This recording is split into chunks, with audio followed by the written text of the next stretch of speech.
this one.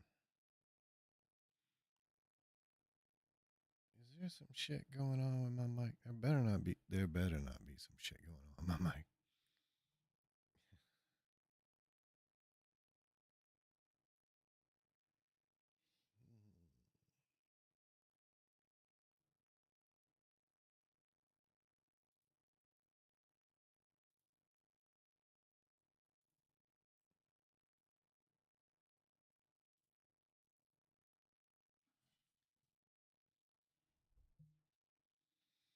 There we go.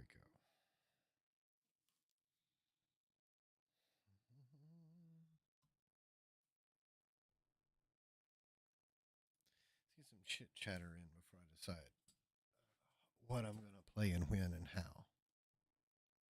Bastards, welcome back to the Philip DeFranco Show. You daily dive into the news, and I'm sorry to inform you, the news is still newsing. There's just so much we have to talk about today. In fact, I might even have to do a live stream tonight. So make sure you're subscribed, make sure you have all notifications turned on, and let's just jump into it. This is a news show. Yo, this Ava Chris Tyson, Mr. Beast situation appears to just be getting messier and worse by the minute. Now, if you didn't see our full dive into this situation yesterday, I'm going to link to it down below. There's a lot of ground to cover there, where there are multiple different accusations and controversy. Yeah, my original take was, first, you should always consider the source.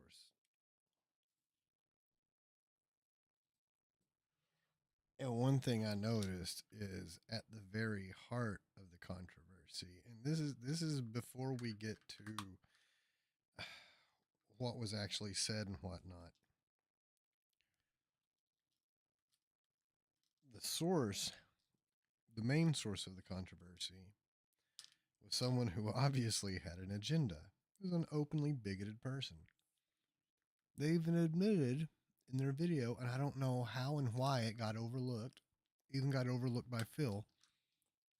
The person even said, I'm not mad talking to Mr. Beast. I'm not mad about blah, blah, blah. I'm mad that you allowed uh I'm mad that you allowed a person who claims they are the opposite gender to be around children.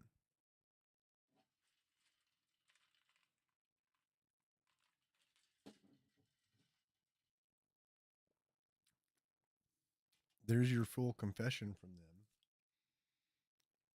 that they're not coming about this honestly themselves.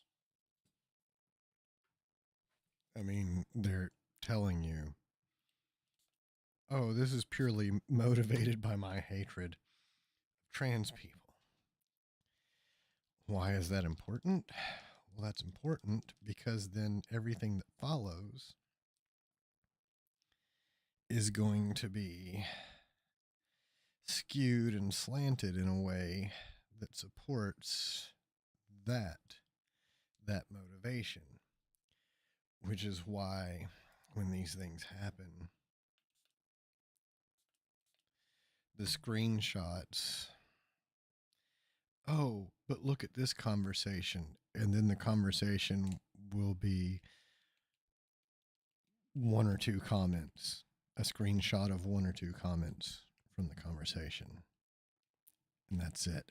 Kind of like how evangelicals will quote a particular scripture that supports something that they're yelling at someone or something that they're claiming, but then you ask them, well, what about the scripture before and after? And they crumble. So you always have to keep in mind going into it that everything you see from that particular source is going to be like that. And tons of what I was seeing was that, oh, and they said this. Like I even saw one person on Twitter was like,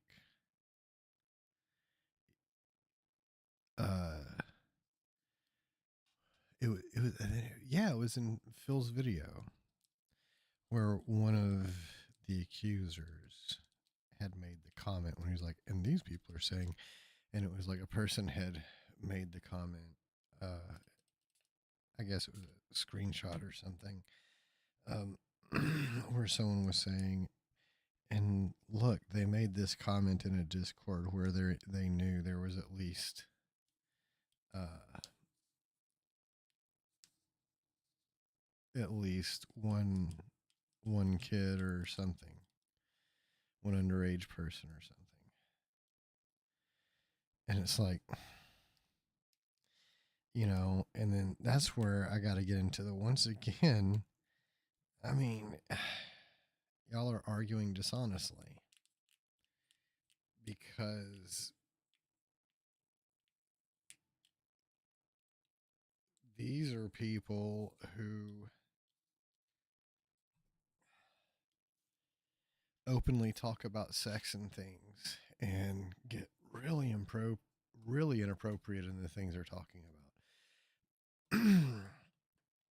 on their Twitter, in their streams, on all their social media. And these are people like, for example, this like Sneeko person that keeps coming up. People who know that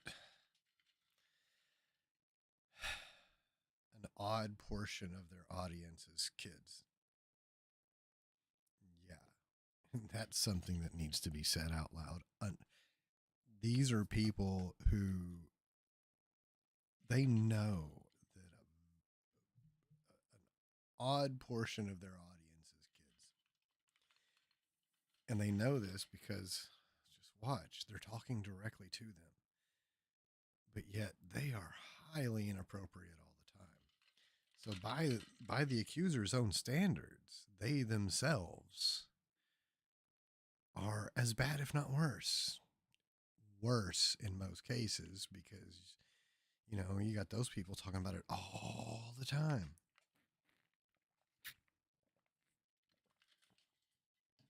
You want to talk about, well, at least one Discord, at least one person in that Discord was a minor. Well, yeah, at least 3/4 of his audience is minors. Why aren't we talking about that? They not like us. Right, but yesterday, just before we put out the show, and one of the last things we put into the show was that Ava put out a general apology, saying I would like to apologize for any of my past behavior or comments if it hurt or offended anyone. It was not my intent. And adding, seeing recent events, we've mutually decided it's best I permanently step away from all things Mr. Beast and social media to focus on my family and mental health, which resulted in a ton of different reactions, though the vast majority appeared to be disgusted or angry. But then, to give the first update here, a few hours after posting that, she followed up by flat out asserting that, quote, I never groomed anyone. The person who gets brought up in these accusations, Lava GS, is vocally supported that they are false. Adding, having said that, I humbly apologize to anyone I have hurt with my unacceptable social media posts, past actions, and to those who may feel betrayed by how I used to act online. In closing, to lump these two factors together to create a narrative that my behavior extended beyond bad, edgy jokes is disgusting and did not happen. Exactly. In past years, I've... Because that's the thing, too. Like, when you roll back to when the event happened, I believe it was stated that this was when Ava was 20, barely out of childhood. My God. I mean,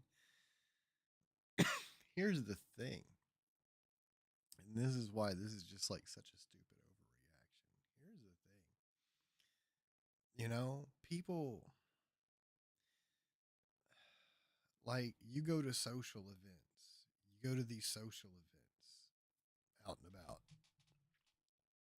And at all these social events out there, like you'll have like, especially like, for example, all ages shows, concerts like that, all ages shows.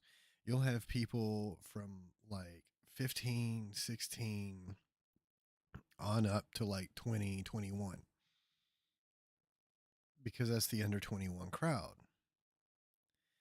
under 21 clubs and venues and whatnot. And that's who's going to be there. And are people being edgy? Yeah. Are people dressing sexy? Yeah. I mean, you know, are people saying sexual things and behaving in a sexual manner? Yeah. But that's not on par with, I mean, you can't say that these people all hyped up at this show saying these things, grooming. No, it's like young people being young and dumb. If there's one thing that people under, like, say, I don't know. I mean, sometimes it seems like for dudes it's like under 30, under 40, I don't know. It takes dudes a long time to grow out of bullshit. But no, like, if there's one skill that all dudes under a certain age have, it's being dumb. Some of us never grow out of it. We just become Republicans.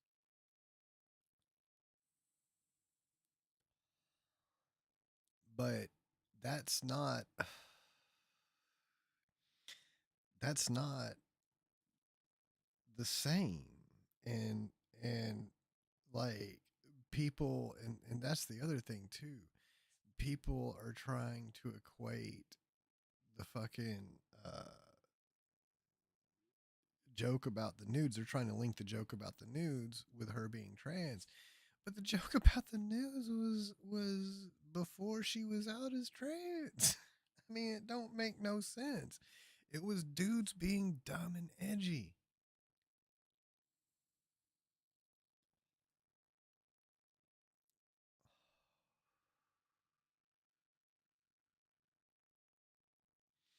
I mean, yeah, what the hell? I mean, back in high school, me me and my guy friends, even straight friends, would like we would behave towards each other in a sexual manner all the fucking, pretending to hump each other and everything all the fucking time. We were teabagging each other back when there weren't video games, and that's just it. That's where it came from with the video games. Like, seriously. Like, why do you think that inclination was there the first time someone saw that you could go and crouch down on someone's face and teabag? That's because, like, as dudes, we grew up like, you come up behind your buddy, he's sitting in a chair, and you like teabag his head. Ha ha ha. I mean, come on. So, to equate these things and try to connect those dots and draw those lines between those things is unfair to people who legitimately get groomed and assaulted and whatnot. Like, it really is. It betrays them. It cheapens it because, like, you're falling into that whole right wing thing of just trying to call everybody you don't like a pedo. I mean, it's stupid. It's like, can you say, okay, there were some inappropriate things said with minors present? Yeah, that happens, and, like, that has been addressed and acknowledged, and also said that, yeah, that hasn't happened, like, since, and isn't going to be happening going forward. So what the fuck? But yet you've got these people like Sneeko, like, talking this shit on his streams every day, knowing that a really odd portion of his audience is minors.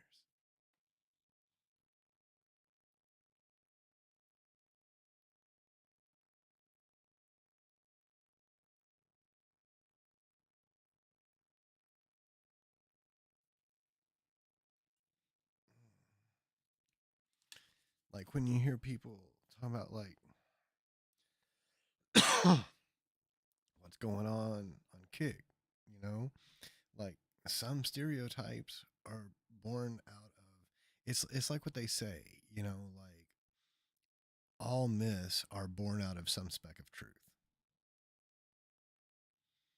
I forget where that came from, but that also comes with, when people talk about how, like, yeah, Kick is where you go to see, like, people doing fucked up shit on streams for kids to watch.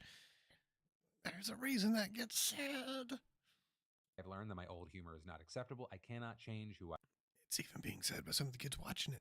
I was, but I can continue to work on myself. I don't want these accusations to impact the hundreds of people who work at Mr. Beast, which is why I have stepped away. And there, we actually saw Lava replying to her post saying, I'm sorry that people are making up lies with my name in them. I hope everyone sees the truth soon. You never did anything wrong to me. Nothing inappropriate happened between us. And while you saw some agreeing with what Lava Exactly. said there, you also had others saying no. We're kind of having a version of the argument that... But see, that's just it. There's always going to be someone interjecting themselves in a situation that they have absolutely nothing to, because, like, God, it's the fucking drama vultures, man. It's the fucking drama vultures. There's always, it's like, for example, talk to anybody on pet social media and they can explain this to you. There will always be a crowd of people on every single one of your pet pictures claiming that your pet is being abused and mistreated, and here's all the things in the picture that prove why. I proved it myself on Twitter. I told a friend about it. They're like, nah. So I posted a picture of my cat on the litter box because my cat happens to like doing this. Well, he stopped doing it now, but he used to do this thing where he would try to balance on the lip of the litter box, partly because that particular litter box had a really wide, it had about like a 2.5 inch lip to it, almost like a perch. I thought that it was so that the thing could clamp down, but he didn't. He had a hood to clamp down, but he didn't like the hood, so I kept the hood off. So he would perch on that ledge with all four paws and hang his butt off and poop, and it was funny.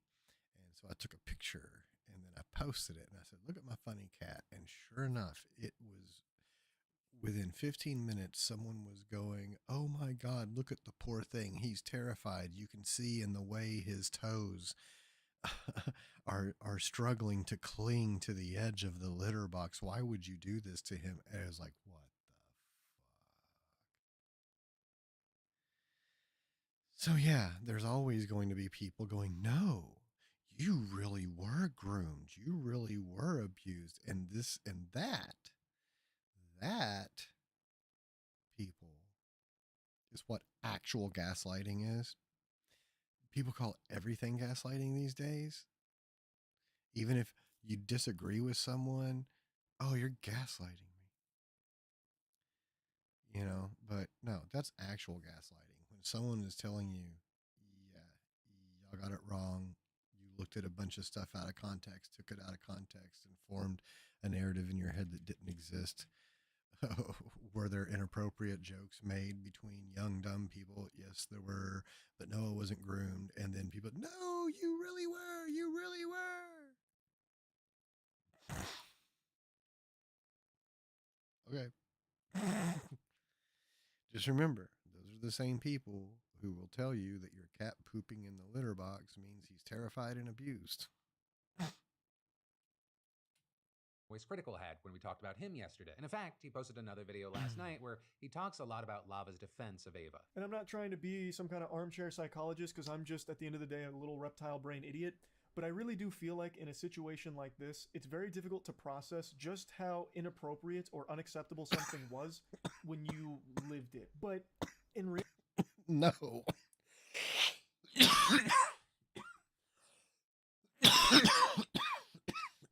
That is the stupidest take.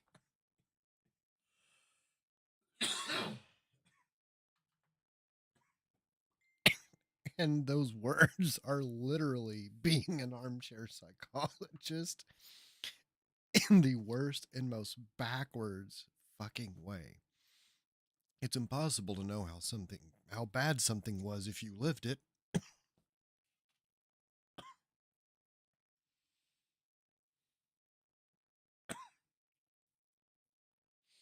Charlie, you have no idea what it's like to be a long-haired white kid. No idea. You have no way you can speak on being a long-haired white kid. How do you know? You need me. Only I can tell you what it's like to be a long-haired white kid. Because you're living it. How could you know? I'm old and bald.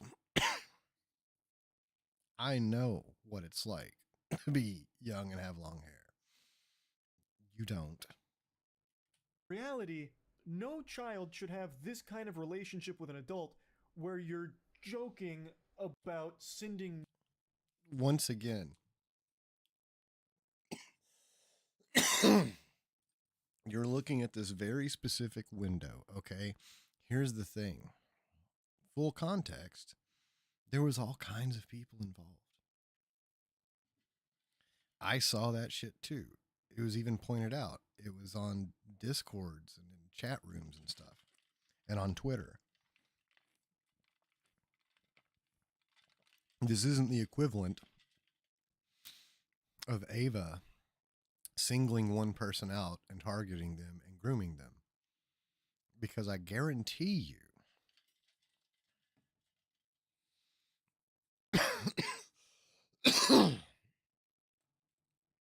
I guarantee you that was not all. That's not the entirety of the conversations, situations. You're looking at tiny little screenshots and taking the word of someone who openly said that their motivation in this is to go after a trans person for being trans, even though the behavior took place before that.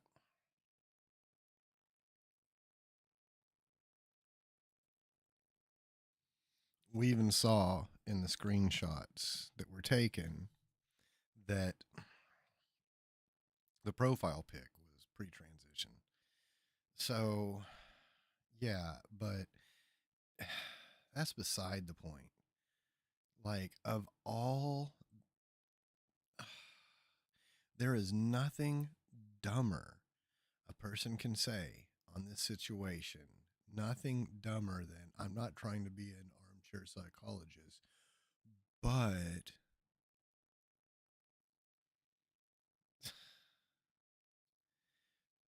I mean, right then and there, my grandmother used to say, the only thing, the only thing you get out of a butt is shit. But but yeah. But there's no way to know if it was bad if you were living it.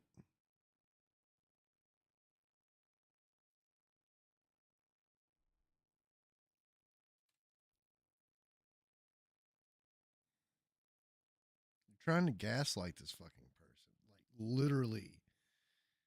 And oh god. And the thing is I normally respect. Charlie usually has a sound take on everything, but that is beyond stupid. And there's so much stuff being ignored just to jump in on the fucking drama train while it's hot and get those views while it's hot. Get those takes in while people are clicking for it. Me, I get the luxury of being a nobody that no one listens to. So I get ample enough time to go, this is interesting.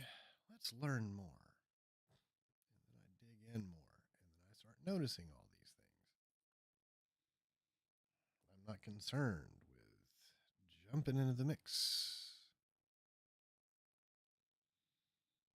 Man, that just kills me. I gotta hear it again. It was just such a dumb take.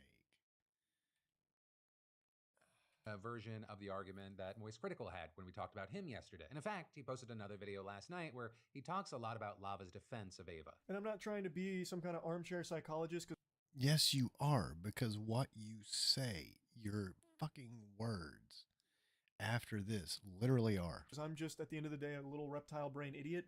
But I really do feel like in a situation like this, it's very difficult to process just how inappropriate or unacceptable something was when you lived it. But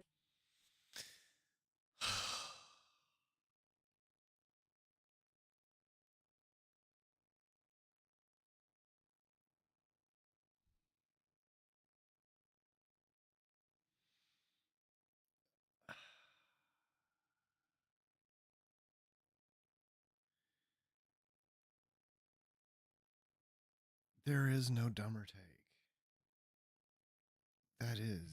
That's it's hard to process how inappropriate something was if you lived it.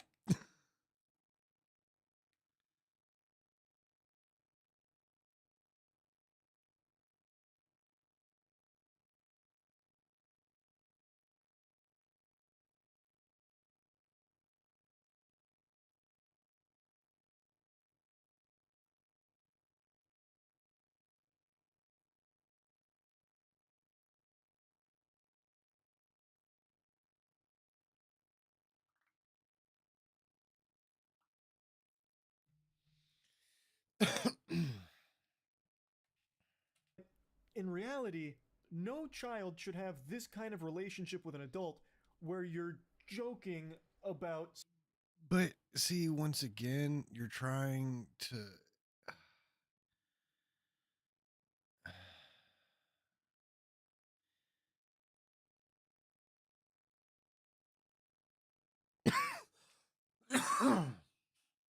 Everyone involved in this situation is trying to point out they weren't the only ones involved in the situation. This wasn't an adult grooming a child. This was a bunch of dumb young people being dumb. Sending nudes to a minor. You know, that's the thing. When me and my friends talk about sending nudes, you never know if we're talking about nude pictures or noodles. Or making edgy jokes about coming for America. So while the person here might not feel like a victim, it really That's the one where I was like, okay, well, now the group is getting a little too comfortable. And the elder person needs to realize that they're the elders in the group, or the elder people in the group need to, that's the one where someone could legitimately say, oh, God, you fucking idiot. But still, way over the line to produce, to manufacture something out of that just isn't there. And way over the line to try to convince the person it happened to of your manufactured story, what you crafted out of what little bit of it you saw. That is gross, to try to convince someone who is swearing up and down, no, it's being exaggerated, nothing happened to me. And then to keep trying to convince them that, I mean, it's not like this was a person in a cult, okay? There's situations where you do that and situations where you look like an idiot. Not every situation is a terrified, abused cat. Sometimes it's just a cat doing weird cat things. really is completely unacceptable that Ava Tyson would be communicating with them like this. It really Yeah, but you also have to specify that this was pre-transition, pre-Ava. Is With that, then actually seeming to get Lava's attention because shortly after that video went live, Lava posted on X, "Moist, hey, I just saw your video. I would love to chat in DMs to maybe clarify some points you made in the video." Though so far, Yeah. as of recording, we haven't seen anything come from that. Though this also, as Moist himself has been on the defense for another reason. Right, with that, connected to that whole other aspect of the situation where you had a lot of creators facing a lot of heat for not immediately chiming in. With a number of critics saying a combo of either you're too scared to piss off Mr. Beast because you want that collab,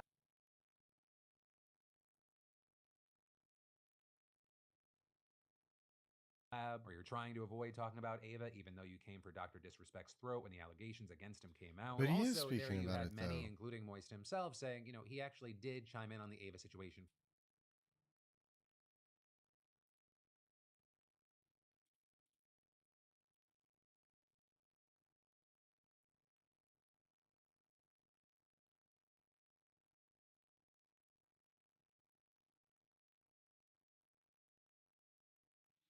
Oh, that's a good take. Pretty early. This also, as he's hardly the only one getting attacked over this. In fact, we're seeing situations like this and pushback all over the place. Where you have big creators like Ludwig responding to calls to respond by saying, "My video on Doc literally came out 2 days after Charlie's, not immediately after information came out." Saying, "I waited for Doc's statement on Twitter and on Steam and his removal from Midnight Society." And adding, "I'm literally in Paris with my family while y'all even on Twitter came out 2." You have big creators like Ludwig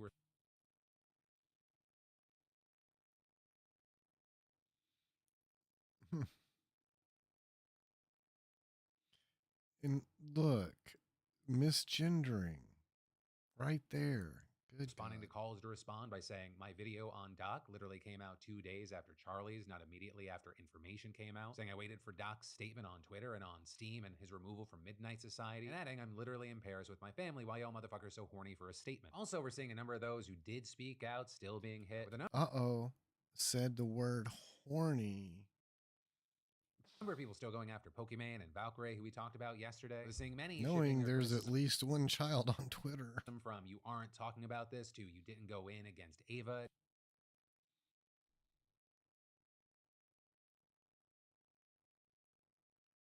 Enough. Or with people going back to when Pokey said yuck and Ray said Dr. Disgusting after the whole Dr. Disrespect situation. Though there you saw a good number of people defending them, noting that their responses came a few days after the Dr. Disrespect That allegations is had already true. been stewing And and it's adding. The way people are also treating not Valkyrie and equivalent. Pokemon over this Ava situation makes me so sad. This happened in one day. I still don't fully know what the fuck is going on. And going on to say creators didn't I mean, it's way different for when it's like, what is it, 35, 36-year-old? Being specifically being specifically inappropriate one-on-one with one specific minor, specifically only in DMs, specifically talking about hooking up at a convention coming up, and knowing that and this is like between like what, a 30, 35, 36 year old, and what was it, what was the girl,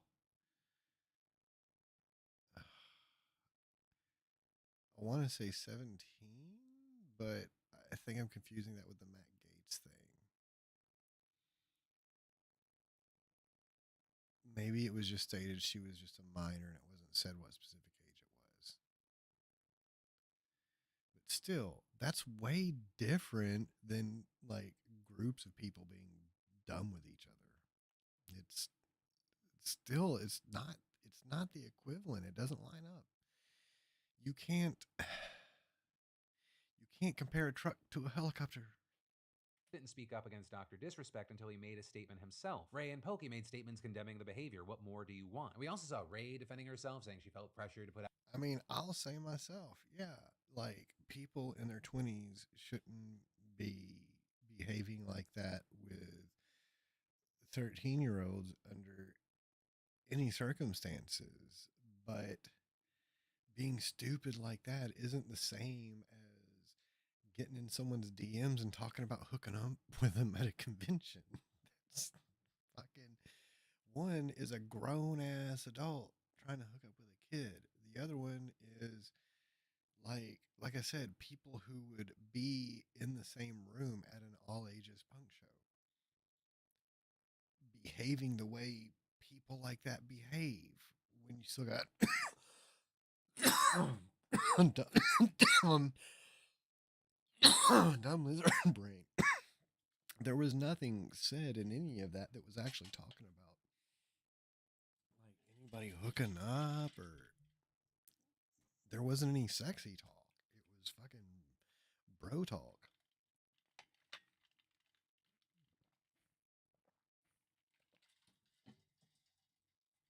Put out a tweet as soon as possible, saying her mentions were being swarmed, that large creators were calling people out, saying she had to take a break from moving in order to look into the situation, and adding, I equally called both Dr. D and Ava disgusting after their statements. But with all that said, it's going to be very interesting to see what happens from here. And I say that not only because some of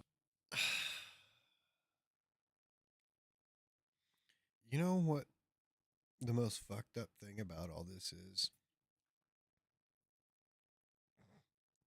And this is the harshest fucking truth that would hurt all the feelings and make everybody cry and outrage and do pissed off tweets. These motherfuckers don't care about the actual situation. It's the mob running from house to house to house looking for someone to fucking lynch or burn at the stake or dunk in the water or stone, or that's all it is. It's just the outrage mob. It's just the flock of outrage, the flock of drama vultures looking for drama to devour. Ha ha alleged that there's going to be more that comes out, but also because the mainstream media has now latched onto this story. With the BBC, Sky News, and Forbes, just to name a few, covering this today. With also part of this seeming to be morphing into going after Mr. Beast, with people posting old clips of him that are racking up views, doing things like dropping a homophobic slur. There's also a clip where it appears that he asked someone if they'd put their dick inside Bad Baby, with people saying that she would have been 14 at the time. But again, all of this has been developing and evolving, and for now, we're gonna have to wait to see what comes from all this. And in the meantime, of course, I'd love to know your thoughts. And then we've got to talk about this emotional roller coaster of a story around Christopher Dunn. And while it's in the news today, to like fully understand this, we got to go back to a spring night in 1990, because that is when you had this group of teenage boys hanging out in front of one of their homes in Missouri when a gunman suddenly opened fire on them. And this shooting killing 15-year-old Rico Rogers. And then, as the search for the shooter unfolded, you had two witnesses, aged 12 and 14, identifying Christopher Dunn, then 18 years old, as the shooter. Now, in his defense, Dunn's childhood friend testified that she was on the phone with him that night, a phone which was at his family's house. His mom also backed that up, confirming that he was at home watching TV with the family when the shooting happened. I know he wasn't because we all was at the house. Yeah. And I told the police that. And he said, well, family people lie for family people. But despite that, one, Dunn was tried for murder, and two, the prosecution presented no motive, no weapon, not even any physical evidence. Just the testimony of those two boys, which formed the backbone of the case against him. And this entire trial, it was over in a single afternoon, with the jury deliberating for just 45 minutes. Let me guess. Instead of giving Dunn the slam dunk accusers they actually expected, did it. They found him guilty of first-degree murder, for which he was sentenced to life without parole, and he recalled this to CBS. And the accusers actually did it, right? My world just fell in front of me. Right? I didn't see anything else but darkness. And throughout all of this, Dunn maintained his innocence, which also led 8 years later to the story catching the eye of writer and editor Kira Kaywood. Their testimonies didn't match, but by the time they got to court, everything matched. And so it was clear to me reading it that these young men seemed to have been coached. And so with the help of a private investigator, she tracked down the two witnesses, and both recanted their testimonies. With the first admitting that he lied because the prosecution offered him leniency on charges he was facing himself, and the second admitting that he lied because he thought Dunn was affiliated with a rival gang. Did we see Dunn do it? No. Okay. No, nobody seen Dunn do it. But Kira, she wasn't just convinced of Dunn's innocence, she also became convinced that she loved him. We got married right here in this visiting room. So her name is no longer Kira Kaywood, but Kira Dunn, wife of the man that she's fighting to set free. Which then brings us to 2018, when Dunn's legal team filed to vacate his conviction. And given the bombshell evidence that they now have, Dunn's family told ABC they assumed that this case would just be open and shut. One of the guys came out and he told Mom that he believed Chris was innocent. He said, Mrs. Dunn, on behalf of the state of Missouri, I am so sorry for what's happened to your son. I had his clothes and we had the car and we were just, ready to go have something to eat afterwards. But After some 2 long years of some deliberation, the judge racist shocked ass everybody by law. ruling that Chris Dunn had to stay in prison. Write it. This court does not There you believe that go. any jury would now convict Christopher Dunn under these facts. But then adding that even despite that, a quirk of Missouri law prohibits his release because only death row inmates can make innocence claims. And of course, Dunn, he was only given a life sentence, so this was an absolutely devastating gut punch for all, but especially his mom. Do you know what's sick?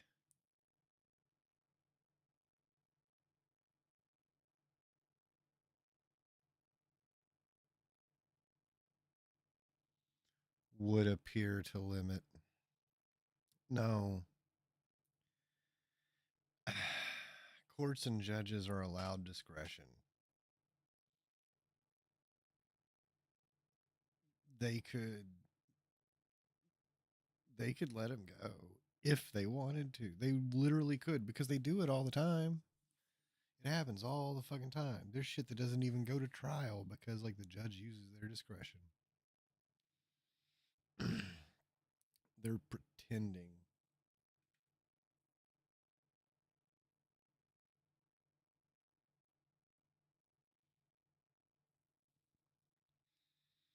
All these motherfuckers out there running around talking about tyranny, tyranny. Oh, tyranny, tyranny. This is actual tyranny.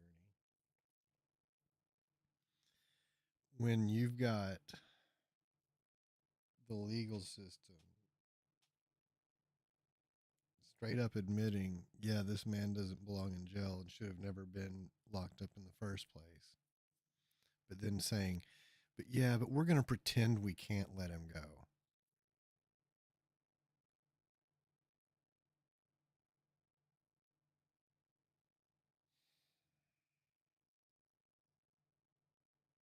Why don't people get outraged at that?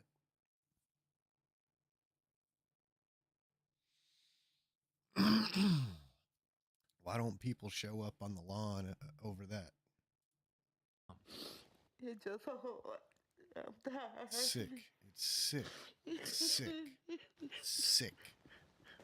But then even with that, Dunn still had one last Sick. hope. St. Louis Circuit Attorney Gabriel Gore. Because thanks to a 2021 state law, prosecutors can actually request a hearing if they have evidence that someone was wrongfully convicted. So Gore filed a motion to vacate the conviction in February of this year, presenting his case to a judge in May, and he just got the decision this week, with the judge stating in no uncertain terms, the state of Missouri shall immediately discharge Christopher Dunn from its custody. Meaning that at the age of 52, having spent 33 years of his life in prison, suffered 3 heart attacks after being stabbed by another inmate, Chris Dunn can finally walk free. With Kira telling the news. I'm still processing this. I'm so thankful, though. I can tell you that I'm so thankful that we're all still. Except, it turns out his freedom may not be so. And before we get to the stupid part of this story, because this story is about to take the most idiotic, most moronic fucking turn. But how many times does this have to happen before white people as a whole admit our justice system is broken as fuck? It is so fucking broken. It is broken and everyone in it is broken. Everyone participating in it is broken. The cops are fucking broken. The prosecutors are fucking broken. The defense attorneys are fucking broken. The judges are the most fucking broken of all. The laws have been broken for hundreds of years. So easy. And that's because Republican Attorney General Andrew Bailey, who has maintained that Dunn is in fact guilty since the beginning, appealed the judge's ruling. And this, even though the district attorney says that under Missouri law, the AG has no right to appeal. But despite that, the Missouri Department of Corrections is refusing to let Dunn go, citing the pending appeal. As for why Bailey's doing this, I honestly cannot find an answer right now other than maybe he has a kink for keeping innocent people locked up. Right? He has stubbornly opposed other high-profile innocence claims in Missouri recently, like with Lamar Johnson, for example, who spent 27 years in prison before being freed, and Marcellus Williams, who's set to be executed later this year. Now, there was also Sandra Hemme, who spent 43 years in prison before a judge vacated her conviction last month. In that case, Bailey's appeals kept her from being released and even called the prison warden. Oh my God. This is how broken the country is and how broken the legal system is. that monsters like him get ahead by being fucking monsters. You have to realize this is a person who just found a different way to carry out his abuse and his killings. It's what he is. I guarantee you home life with that monster, if he has people unfortunate enough to be living at home with him. Bailey. Yeah, I guarantee you the Bailey household is a fucking nightmare. To urge him not to let her go. So there, after the judge threatened Bailey with contempt of court, she was finally set free on Friday. And so now you have Dunn's family just hoping to God that he gets the same outcome. We are overjoyed. See, and at the same look at how much of a fucking monster Bailey is. He had to be threatened to be locked up himself. But this is it. This is the thing, though. This is the thing.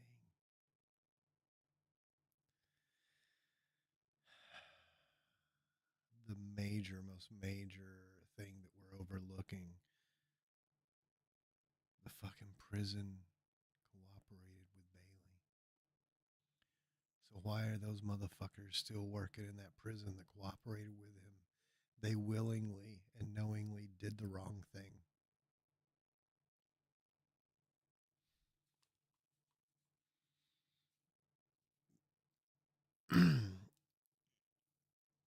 She should have threatened to lock them up and lock the warden up. And any guard who didn't let him go.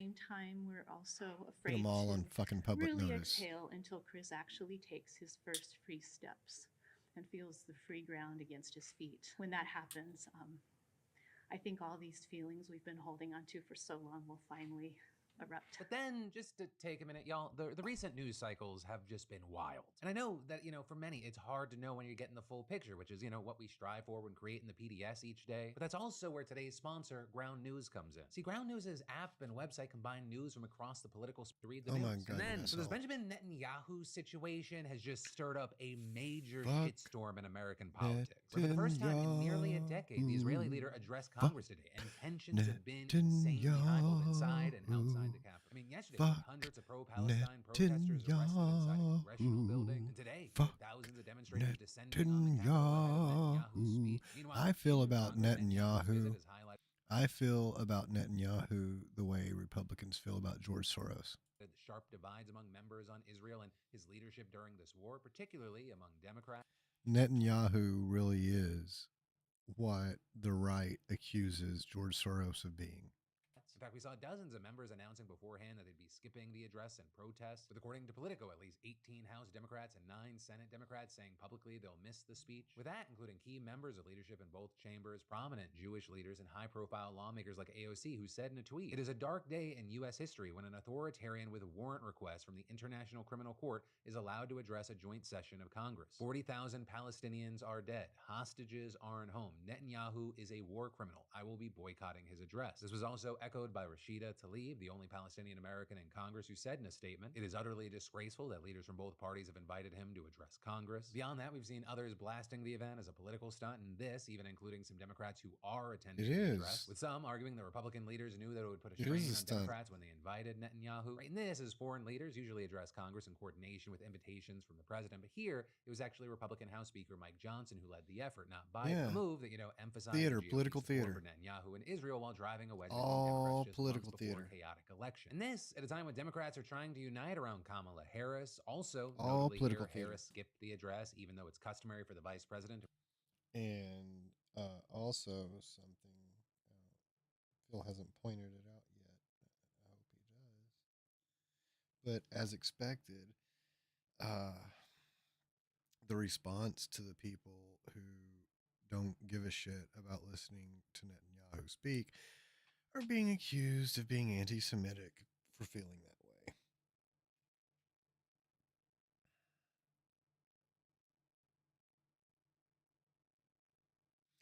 I mean, my God. Everything is anti-Semitic except for being anti-Semitic towards George Soros.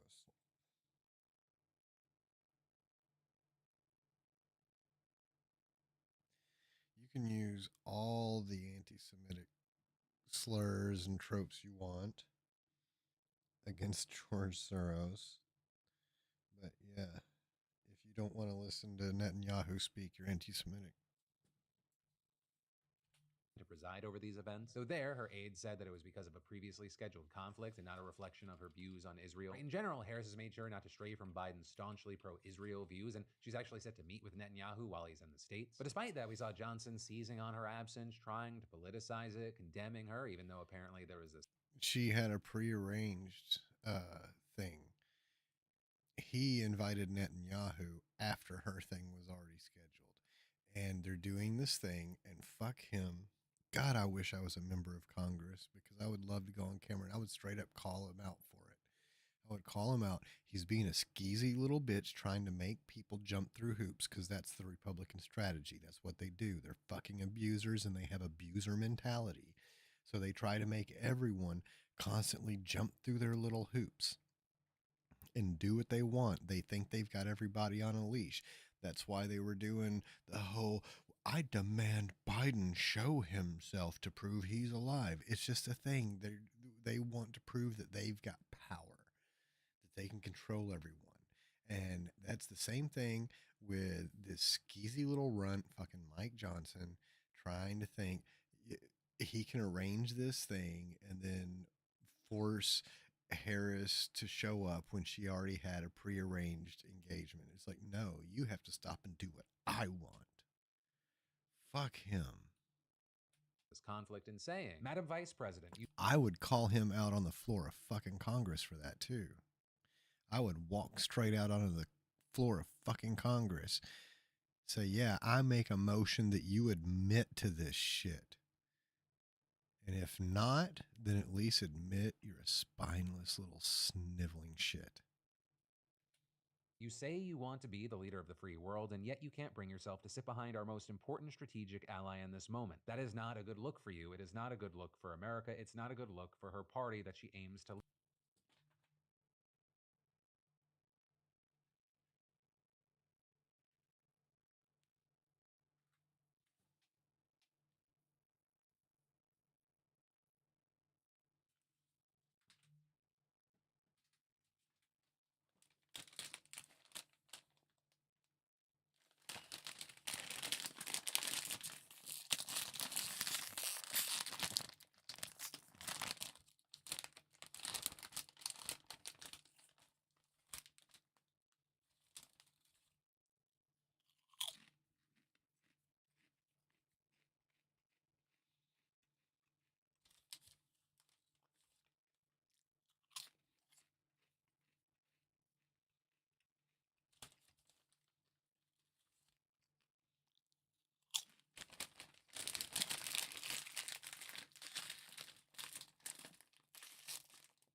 Right, and with all this, we also saw other Republicans criticizing members for missing this speech, even some Democrats joining in to condemn their colleagues, arguing here that the U.S. needs to show that it is committed to the Jewish state and a major ally regardless of politics. Now, that said, as far as the contents of the speech itself, Netanyahu's address was No.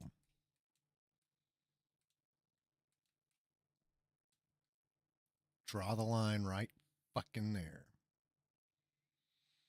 with that specific wording. No.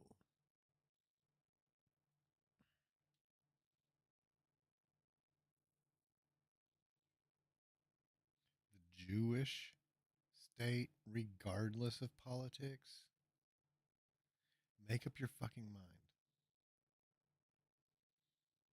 Is it religion or is it politics? Was this a Jewish thing or is this an Israel thing? I thought it was an Israel thing.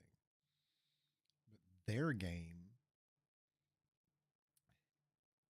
is to throw the Jew card whenever it's convenient to garner sympathy for that. And the funny thing is it mostly comes from the same people who have Nazis at all their rallies. But then you've also got Democrats going along with it for some dumb reason. No, this isn't a Jewish thing. This is an Israel thing. This is a political thing. You can't try to make it a Jewish thing just so you can shame someone and guilt someone into doing what you want. Oh, like Mike Johnson. Still going on while I was recording this show. But so far, It's how, seriously, it's the abusive spouse tactic. It really is. some of the big things that he's hit on are the things that you'd expect, such as Hamas's attack on October 7th, with Netanyahu likening it to Pearl Harbor and 9/11, and then saying comparing America's and Israel's populations, it was actually like 20 9/11s. Also with this, promising victory over Hamas, saying Israel will do whatever it takes to secure its northern border. He also thanked Biden for referring to himself as a Zionist, as well as the U.S. for its support of Israel. And with all this, asking for U.S. military aid to be fast-tracked to, quote, finish the job faster. We also saw Netanyahu firing on all cylinders against protest. Yeah. Finish the job faster.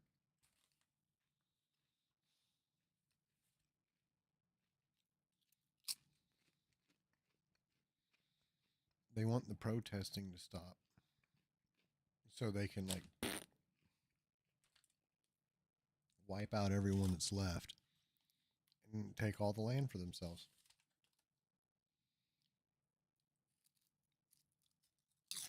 It's harder to pull off when the sentiment towards them is mixed and divided.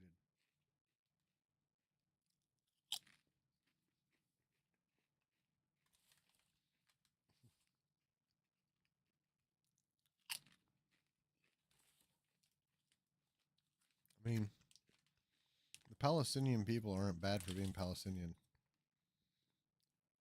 And this assumption that all Palestinian people are a certain way just because they're Palestinian, I mean, that's literally fucking racist.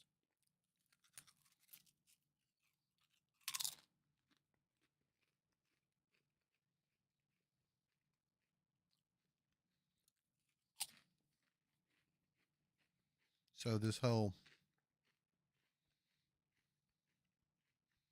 I mean,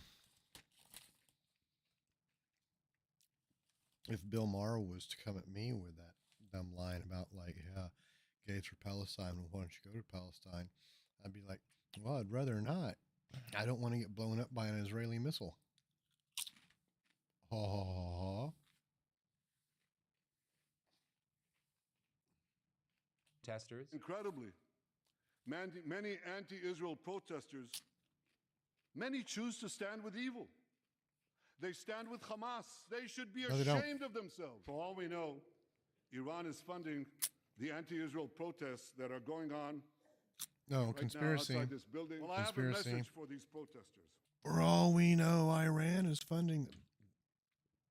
For all we know, you're funding Hamas. Oh, wait a minute. We actually know for a fact you were funding Hamas. When the tyrants of Tehran, who hang gays from cranes and murder women for not covering their hair, are praising, promoting, and funding you, you have officially become Iran's useful idiots. Some of these protesters hold up signs proclaiming gays for Gaza.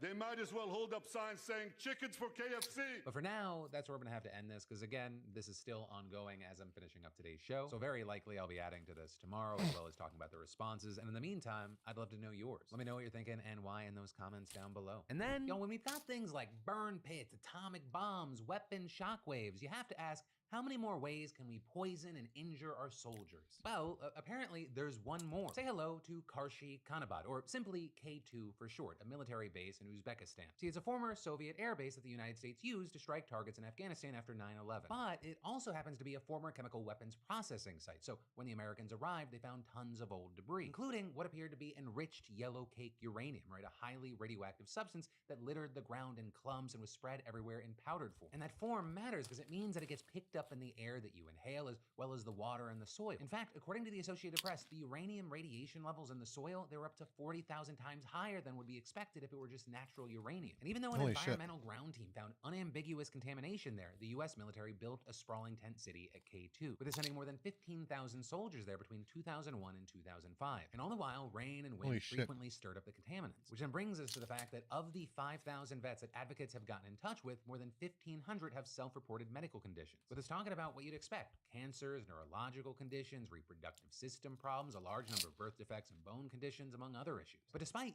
years of complaints to Veterans Affairs, the agency says that it's still studying the issue before it'll actually decide whether to add radiation exposure at K2 to its coverage. Now, with that said, of course, it would be 100 times easier to sidestep all that bureaucracy if Congress just expanded coverage instead of leaving it up to the VA. Right? And that's exactly what they did for burn pit victims and other types of toxic exposure with the PACT Act in 2022. But notably, as monumental as all that was, the legislation didn't cover radiation exposure at K2, which is why now you have Jon Stewart, a guy who advocated for the PACT Act and 9/11 first responders well before that, telling the AP, imagine you're stationed inside the meth lab on Breaking Bad. These guys were exposed to a toxic soup of basically an exploded chemicals and nuclear weapon facility. And this whole situation is not done getting attention, because this Friday you have Stewart headed to Washington Holy to press fuck. the VA on this issue. But for now, we'll have to wait to see if Jon Stewart and others yelling at Congress gets them to do something again, which again, in any country worth anything, shouldn't be that hard of a push. It's taking care of people. Well, you can be guaranteed with 100% certainty that Republicans will be against it.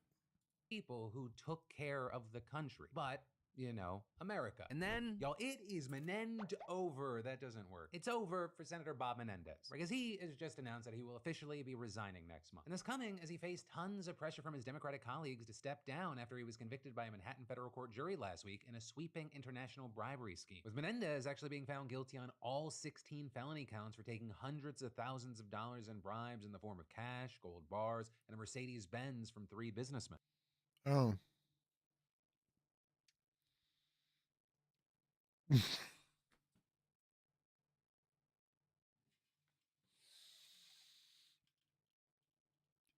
So for doing like a fraction of what Clarence Thomas and Justice Alito were guilty of, so he did a fraction of what they did. And all of this in exchange for securing deals with foreign officials and interfering with criminal investigations in New Jersey. Now, Menendez, for his part, has insisted that he is innocent and vowed to appeal the decision. But not long after that verdict came down, the Senate Ethics Committee started laying the groundwork to hold a vote to expel him from the Senate if he didn't resign voluntarily, which notably would have made him the first senator to be expelled since the Civil War. But of course, instead, he is resigning. And in his resignation letter, Menendez explained his decision, saying, while I fully intend to appeal the jury's verdict all the way and including to the Supreme Court, I do not want the Senate to be involved in a lengthy process that will detract from its important work. Now, that said, as far as what happens next, Menendez said he will officially depart on August 20th, giving his office time to find new jobs. And then, once he's out, the state's Democratic governor, Phil Murphy, will appoint a replacement to serve in his seat until January, when his current term expires. Fraction But also, of what regardless of who the governor picks, that Justices person's only Thomas gonna and serve for a Alito few are guilty months, of. because New Jersey, they already had their primaries to select the Democratic and Republican candidates It's wild. to fight for the seat in November, and Wild. neither are Menendez. And that because after he was indicted last year, the party abandoned him, and he declined to seek the Democratic nomination, and instead, he launched this long-shot bid to run for re-election as an independent. Though also, very notably here, even though he's resigning, the New York Times reported that Menendez, quote, left open the possibility that he might remain a long-shot candidate for re-election this fall as a political independent, noting he has until August 16th to take his name off the ballot, which is actually super significant, because while there's no way that he's gonna win, some party members are worried that he faces pressure from Republicans not to tip the scales in favor of the Democrats. So I don't know how much that actually.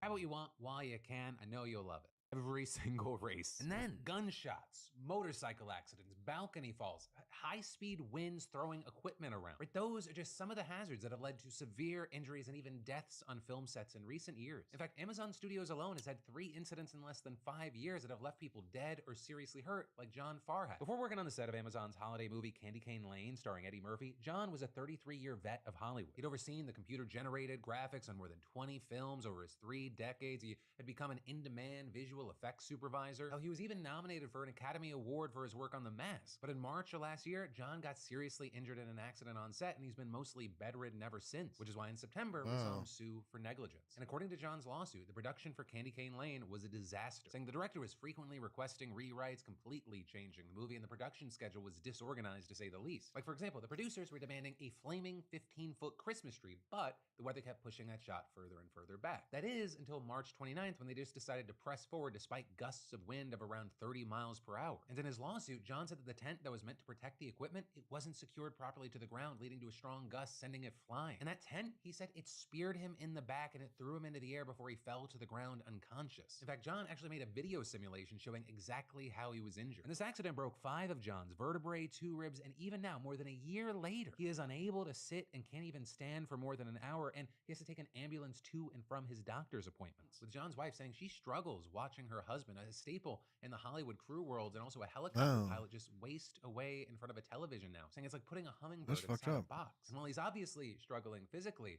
he's also battling bureaucracy, right? Endless red tape for workers' compensation. And when he filed his lawsuit, Amazon's lawyers denied they were negligent or even liable for the accident. And all we really saw was OSHA impose a fine of $7,200 for violations in connection with the Candy Cane Lane project, including the delayed reporting of a serious injury. However, the fines were levied against Big Indie Candy Inc., a production services company hired by Amazon to oversee the film. In fact, Amazon reportedly often employs a production service to manage day-to-day operations on film sets. And then you see that production service in turn outsources even further for things like insurance, payroll, and equipment, with the key thing being separating Amazon from direct legal liability. Who's really liable? Sideways. And according to the New York Times, John decided to share his story now over a year later amid his lawsuit in light of other incidents that are happening on Amazon sets. Like in April on the set of the movie The Pickup, He had so many layers. Oh, who's really liable? Stunt went wrong in Atlanta, resulting in a car crash that sent 8 people to the hospital, with one of those 8 being Marvin Haven, who spent several days in the ICU for injuries including broken ribs, a punctured lung, and a skull fracture that required facial reconstructive surgery. But then really the first incident to kick off Amazon's string of film set mishaps, it happened back in 2020, because that's when a stunt woman on the set of Rings of Power hit her head on a fitting on the bottom of a tank that she was working in. And a review of the accident by the New Zealand government's health and safety regulator determined, quote, risk assessment, worker engagement, hazard identification, monitor, and review structures were not as cohesive as they could have been. You know, it's worth noting that while film sets can be dangerous for anybody in any department, stunt workers are often assuming the most risk, with many of their injuries also going unreported, usually out of fear of being blacklisted. With, for example, Jeffrey Russell of Ohio University saying, many stunt performers are afraid to report their injuries, especially head trauma, and fear they'll be put on a do not hire list or looked at as a liability. The more injuries or trauma, the harder it may be to find work. But that should not be how it is. Production companies and their unions should be ensuring stunt performers are taken care of and not reprimanded for injury sustained on the job. And according to a study co-authored by Russell and published in the Journal of Occupational Medicine and Toxicology last year, there's no way it could be your conditions. It's them. They're just prone to injuries. Around 80% of stunt performers have experienced at least one incident of head impact or head whip on the job, which is of course more than similar injuries reported by dancers, theater workers, and even professional fighters, with 65% of those who were injured reporting concussion-like symptoms and kept working despite that, and 44% deciding not to report it out of shame or fear of losing work or feeling like they needed to just tough it out, with also several respondents in the study survey suggesting improvements to safety of the work environment, right, including things like stricter standards for stunt coordinators and ensuring proper gear is used. They also suggested that some coordinators have a tendency to choose less experienced stunt performers over proven ones, and said that involving a producer in the vetting process that may address that. But nonetheless, they say that the risk of injury, especially head injuries to stunt performers, it needs to be addressed within the industry, with notably the 2023 study's co-author Elizabeth Beverly saying, we have observed the negative outcomes of head trauma in football and other sports, and changes have been made in the last 5 years to prevent and reduce rated safety standards is a death too many. And adding, if those engaged to work on set in whatever capacity are dying at the hand. Wait, I won't interrupt you. Let me ask. No, I'm waiting, Piers. I'm Point asking me to you a the single questions, Mehdi. Democrat who's Mehdi. called for an execution. Mehdi, respectfully, it's my show. I ask the questions. Now listen. He's a Answer me toddler. this: If he is the new Hitler, as so many people have been calling him, would there be a moral justification in shooting him? Of course not. I'm not someone who advocates violence, Piers. The Republicans are, but you never asked them about it because you're supportive of the Republican deflecting, Party, Mehdi. much as you like Okay, to say. To your side. He's not deflecting. Piers, like he always does, is presenting a childish premise, but he's just like everyone else on the right. They're insisting that calling Trump Hitler is calling for, it's the same thing as calling for violence. But yet when you point out stuff like, oh, a Republican doing a political ad of them shooting targets with their opponents on it, is that a call for violence? But you're deflecting. Why don't you answer the question? You're deflecting. Why don't you answer the question? Isn't calling him Hitler a call for violence? Why won't you answer the question? Are you deflecting? Why are you deflecting? Isn't calling him Hitler a call for violence? No, it's not. But is calling for violence a call for violence? Why are you deflecting? Why won't you answer the question? Piers is another one of those people who's famous for being famous. I'll pause this really quickly. He failed upwards. Piers is skipping the step.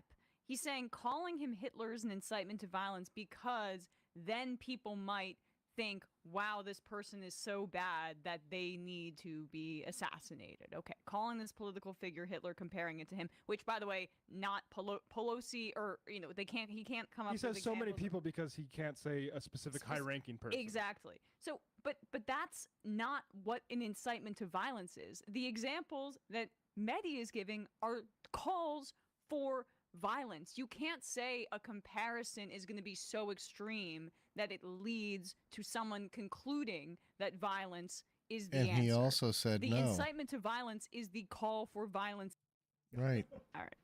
Ask them about it. Because you're supportive Stop of the Republican deflecting, Party, Mehdi. much as you like to Stick pretend to your you're side. above the fray. I'm not deflecting. I answered your question. I just said I don't support It's not violence. The only symmetrical. people who support violence in American political culture are Marjorie Taylor Greene, Donald Trump, Paul Gosar, Ron DeSantis, the governor of Montana, who was convicted for assaulting a journalist. Trump praised him. Paul Pelosi was hammered by a guy who believed in an election lie. Trump praised him. I mean, this is insane, Piers. There's one side that is inciting violence, praising violence, mocking violence. You have no problem with them. Instead, you obsess over journalists reporting accurately. Actually, that I Trump heard has the quoted president- Hitler and praised Hitler. I read that the President of the United States, only 3 days before Donald Trump was shot, said it's time to put him in the bullseye. It's not violent language. Come on, What Piers, is? This is such bad faith. You know perfectly well Biden was not inciting violence. It's a figure of speech. He's already foolishly apologized for it. Okay. You're So comparing that to calling for the execution of Mark Milley. So every Piers. time your side Hold on, uses violent language, they don't mean it. But every time the other side He does, they literally do. said, hold on. Oh. Piers Morgan has the reasoning of, I swear to God, if you gave him an IQ test, he'd be in like the mid to upper 60s. My word. Piers, come on. Marjorie Taylor Greene and Donald Trump called for their opponents to be executed. You can't reason with someone who's too stupid to realize they're stupid because they don't work with reason. Piers Morgan does not work with reason. He argues like Trump. You can, if he said 1 + 1 is 3 and you said no it's not, it's 2, I swear to God he would go for 10 years refusing to accept that it's really 2. Why are you deflecting? Did Biden do that? I'll ask again. You dodged it the first time. No. Did Joe Biden do that? And you're obsessed with Hitler. Yes, Trump I'm called obsessed with Biden Hitler because called him you the and so many Gestapo. others keep So calling then him why Hitler. haven't you condemned Trump? So does Trump. Trump called Biden the Gestapo just 2 months ago. Did you Right. condemn him on this show? Right. Yes Should or no? people? Okay, let me ask you this: Should people? No. Did you Hang condemn on, Trump? Mehdi. I'm asking you a Obsessed with question. Hitler. No, I'm sorry, asking you a Piers. question. You've made this entire interview about Hitler. I'm Did asking you condemn you. Biden? Did I'm you condemn asking Trump you. for calling Should, Biden the Gestapo? should people on Did the you- left continue? Did you condemn Trump? Should Mehdi? You didn't, I'll ask you a obviously. question. Should people on the left continue to compare Donald Trump to Adolf Hitler? Yes, Yes. or no? Yes. Should the right call Biden Hitler? Stop because they called- deflecting, because Trump called him Mehdi. Gestapo. Answer It's the not question. deflecting. I'm pointing out your biases, Piers. I'm asking you a question You're about pointing out your biases. side.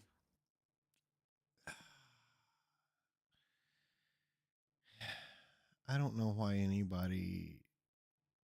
Piers Morgan is a waste of oxygen.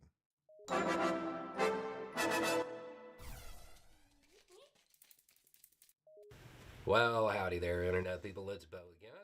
So today we are going to talk about a situation in Illinois. And it's something that we mentioned on Sunday over on the other channel. And I said at the time that each piece of information that came out was more eyebrow raising than the information that came before. That trend hasn't changed. That trend is still what's occurring. Of course, we are talking about a situation where a now former deputy shot and killed a 36-year-old woman named Sonia Massey. And the dude So- should have never been a cop. The footage has been released. There's going to be tons of commentary and breakdowns on that all over YouTube. The short version, for people who are familiar with the breakdowns that we do, I talk to other people, and have people kind of play devil's advocate as we're going through it. The two people who generally play devil's advocate for the cops Had nothing. in those conversations Had nothing. have described it as one saying it was the least explainable shooting they'd ever seen, least explainable being the quote. The other was completely insert a word, explainable. Those are the people that take up for the cops. But it's cop culture that caused it and created it. The former deputy Propaganda has got been us there. charged. Warrior multiple cop charges. bullshit got us The there. most serious is murder.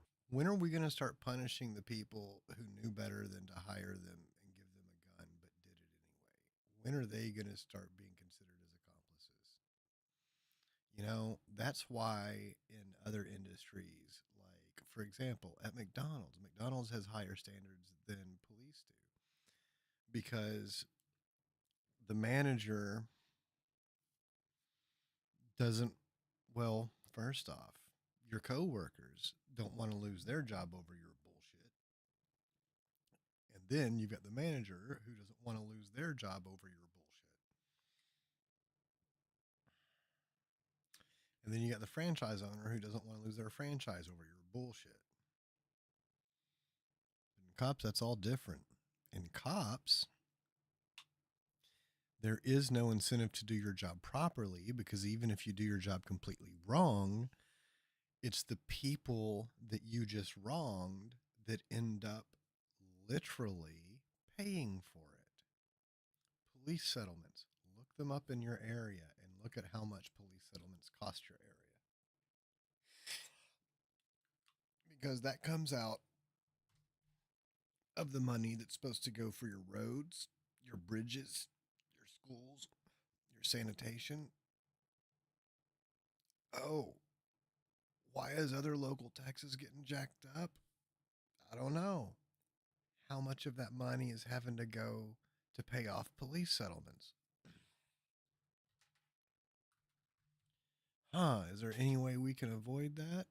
Yeah. Better standards. Don't hire people that you know are going to cost you fucking $1.4 million over some bullshit. And you know how you stop that? You know how you put the immediate brakes on that? Oh, there was a city that already found a way to put the immediate brakes on that. Anytime their police department fucks up, the money comes specifically out of the police budget. Actually, I think it comes out of that cop's own money. They have to pay for their own bullshit now. There's no, well, the city is going to pay blah, blah, blah, blah. No. It's the accountability thing.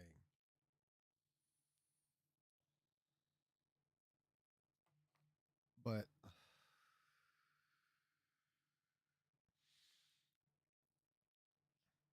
I'm guessing that they were able to get it passed on the individual because they probably couldn't get the backing to take it out of the police budget as a whole, which is what they should have done, because the best way to ensure that the people get their money is to take it out of the police budget as a whole.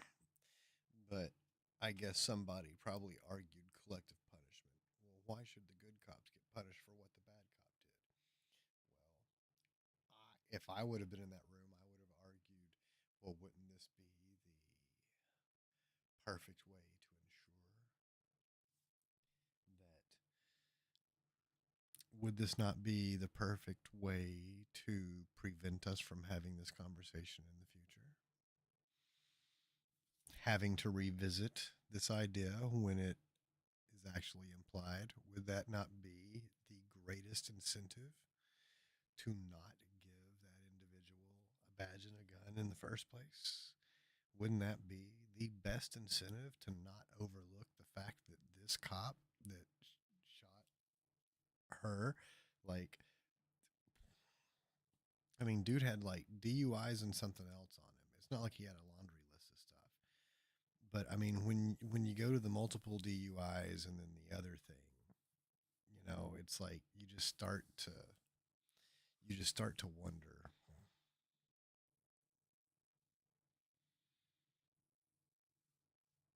And then, like, looking at him, it's like, I don't know.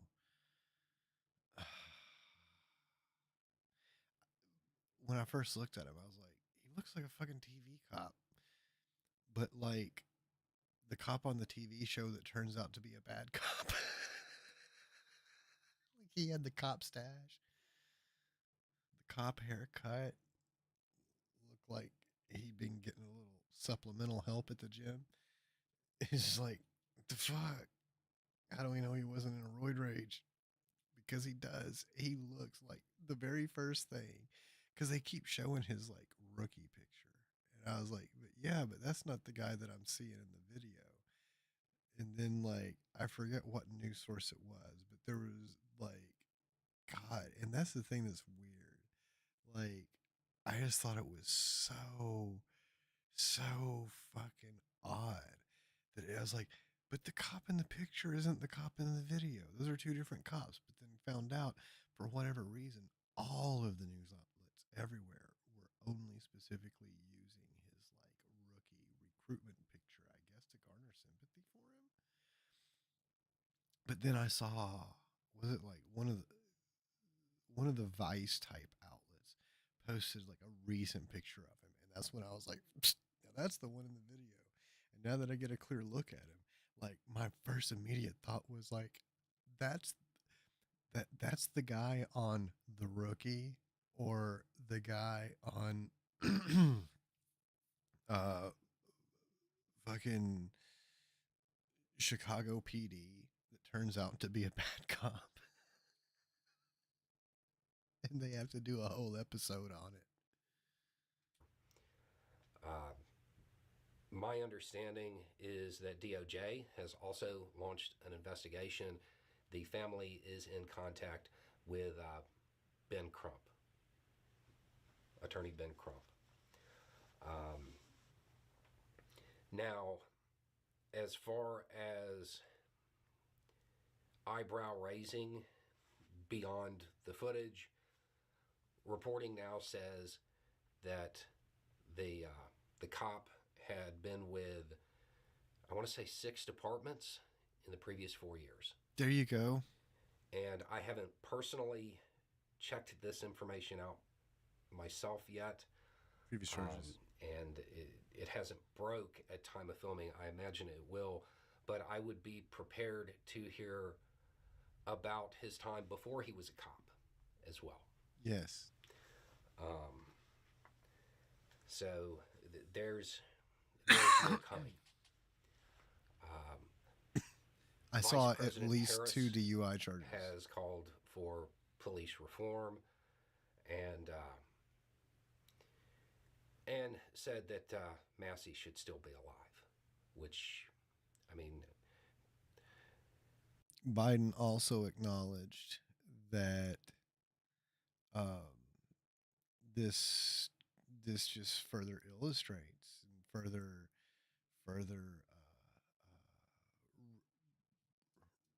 reinforces the argument that everyone, including people like me, have been saying, that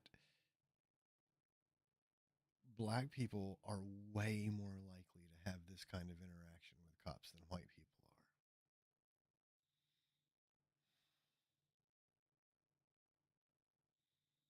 are. They just are.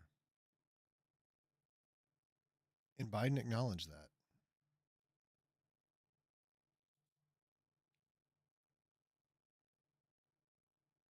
Tennessee Congressman Andy Ogles now introducing 2 articles of impeachment against Vice President Kamala Harris. I used to criticize the Democrats for impeachments to nowhere that just made them look angry and like we were school children who couldn't get along on the playground. And so my concern here is that's actually now the way the Republicans look. Now that Vice President Kamala Harris is the presumptive Democratic nominee for the 2024 election, MAGA Republicans in Congress have officially filed articles of impeachment against her, and it's so stupid that even Fox News hosts are like and subscribe, Pondering Politics on YouTube. Calling them out for it. But before we unpack all of it, if you end up liking this video and you want to support dude the has channel, good takes. please be sure to hit the like, subscribe, and alert bells before you go. All right, friends, we have several clips to talk about in this video. No one here should be surprised. No one here should be surprised. MAGA This is a Republicans, pre-watch. particularly in the House of Representatives, There's this are one so specific dysfunctional, thing. stupid, and unproductive that this is the inevitable conclusion of what they would do with their remaining time in the majority of the House of Representatives. We're going to play some clips and unpack it together. Tennessee Congressman Andy Ogles now introducing 2 articles of impeachment against Vice President Kamala Harris. One article for her role in the border crisis and the other for her misleading the American people about President Biden's physical and cognitive well-being. Joining me now is the man himself, Tennessee Congressman Andy Ogles, a member of the House Financial Services Committee and the House Freedom Caucus. Congressman, it's great to see you this morning. Thank you so much for being with me. Yes, ma'am. I have your articles of impeachment against Kamala Harris. Tell us where this goes next. Well, you know, obviously we have Bibi Netanyahu here today, and then we'll be recessing. The current Republican Party would impeach you for putting the wrong condiment on their sandwich. I mean, they are fucking bitches. Whiny bitches.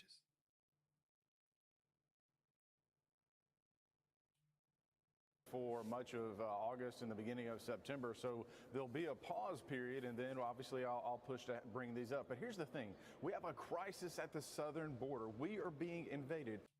No, we don't. No, we're not. Here's the thing. Here's the thing about America. Here's the thing about the fucking world. If it was a thing,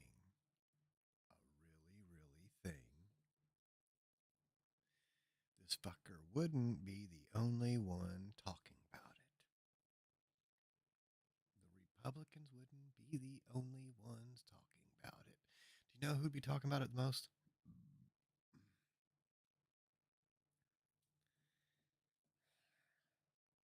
Is where I need you to put your logic hat on. The one with the big antenna that receives the most purest condensed logic. If there was a big invasion on the border, there'd be about 500 fucking YouTube and Twitch channels about it.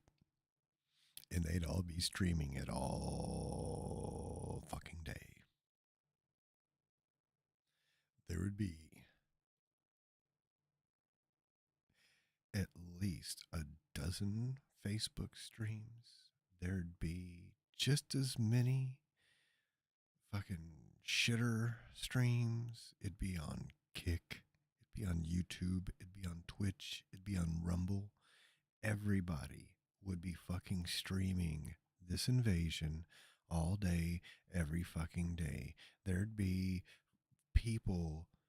There would be, I swear to God, if it was real, there would be Mexican Americans pretending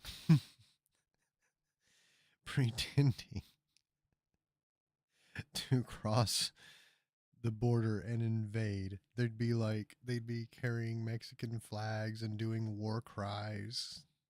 They'd have like fucking airsoft guns and they'd be just to get people to watch it. If there was anything fucking real and of substance to this, because this is the thing. There's a lot of fucking border towns. There's a lot of fucking people living along the fucking border towns. If this was the crisis that the Republicans say it is, in this day of social media, the only fucking videos you have of this so-called crisis is those times people like fucking potato ass Comer, whatever the fuck his name is, that dumb assy massy fucking stupid Ted Cruz going down there like, look at these five people. Oh look, wait, it's a woman and four children invading our border. That's the only videos you have. If there was a really real thing, there would have been at least one fucking MAGA Republican who bought a fucking house on the border just for the sole purpose of setting up fucking cameras and fucking podcasting and streaming and vlogging and everything else all fucking day long while streaming this fucking invasion. But everybody knows that if you set up these fucking cameras, you're going to get like fucking 23 hours and 30 minutes of nothing. And then you'll get 30 minutes of like one person like making it halfway, changing their mind, going back. I mean, maybe a couple people making it, getting through the fucking fence, and then automatically, like within minutes, getting apprehended. Because that's the other reason why they don't want to set up the cameras, is because you'll be seeing that the majority of the crossings get dealt with. There's no invasion. And the thing is they're like, oh, they're sneaking across the border. Well, that's the thing. Okay. Some of them maybe hope that they can get across and live as undocumented immigrants for a time. But most people don't really want to do that because you know that well, first off, you're limited in everything you can fucking do. You can't go around signing up for shit in your name and stuff like that. It's fucking horrible. So some of them try to marry into America. But, you know, you don't really want to do that either. So what you'll see a lot of is the sneaking part is getting to the American side. A lot of these people crossing do so with the expectation of getting apprehended once they are fully on this side. Because being apprehended on this side to them is better than staying stuck on the other side.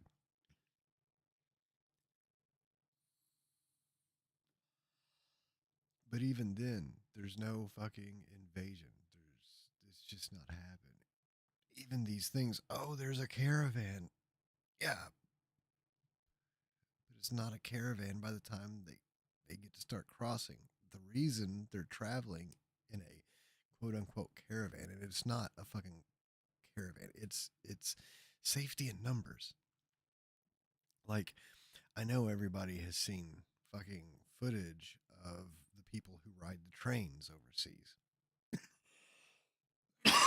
Giant groups of people. A lot of them are commuting workers. They hop on the train in the morning as a giant group because they can help each other get up there, and there's more safety traveling in numbers. And then they ride the train to the town that they work in, and they do their work, and then they hop on an evening train heading back. Once again, they travel in large groups because they're all going in the same direction for the same thing, and there's more safety traveling in numbers. Same thing with this. Like, it's a caravan, it's an invasion. No. Do you go camping alone? Do you go hiking alone? No. Everyone advises against it. They always say take a buddy, and they always say the more friends that you can take, the better. Why do they advise that? Why do they advise if you're going to go hiking into the wilderness that it's best to take a group of friends, not just two? Because two is often not enough. The more people you take, the more chances you have of survival. So when the immigrants are traveling in a group, it's safety in numbers is all. But then by the time they get to the border, you know what happens? What always happens? They disperse. They fucking disperse. Because the larger your group, the more chances of not getting across. So they split up. I like to call it the buckshot effect. When you disperse, it raises the chances that some will get through. Our kids, our streets are being poisoned by fentanyl, and then crime is run around. But that is not connected, and neither is that. You're just a racist dipshit. Republicans are dumb, guaranteed dumb, objectively dumb. Rampant. She was the border czar. I'm talking about Kamala Harris, and we have to hold her accountable and start defining her for her failures. Yeah. Are you still interested in a solar-powered generator? Because pay special attention, because I'm going to do something that until... Okay. So there was so much there that's... No, like, seriously. None of those things are connected. I addressed all that, and hold on. I'm going to hold her accountable for her failures again. Okay, I'm done. I held her accountable. So stupid. This guy, Andy Ogles, is really stupid as well. We'll get to him in a minute and what he likes to do with his time. Republicans just say things. They just say shit. They just like to say shit. Seriously. They just open their face hole and let all the sounds roll out. The sitting Republican congressman who's part of a party that's in control of the House of Representatives. We'll talk about his priorities. But a few things. Number one, contacts at the southern border have actually precipitously dropped because President Biden took executive action, which may or may not be overturned by the courts, because there was a bipartisan, relatively conservative border bill that was endorsed by the anti-Biden Border Patrol Union bill, and it was drafted by one of the most conservative members of the United States Senate. Yeah, but you can't give just because that's the thing.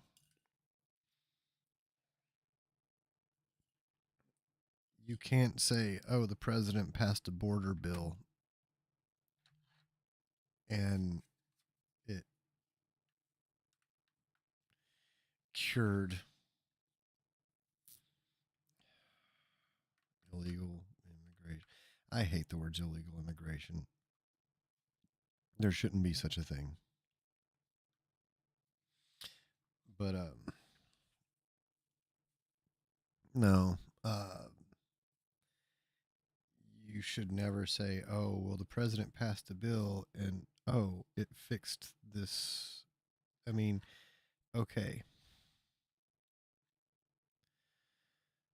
Times when it's okay to say that. This will make it easier. Times when it's okay to say that. If the Border Patrol was like, oh, we're underfunded. We need to hire more workers. And we need more funding so we can hire more workers.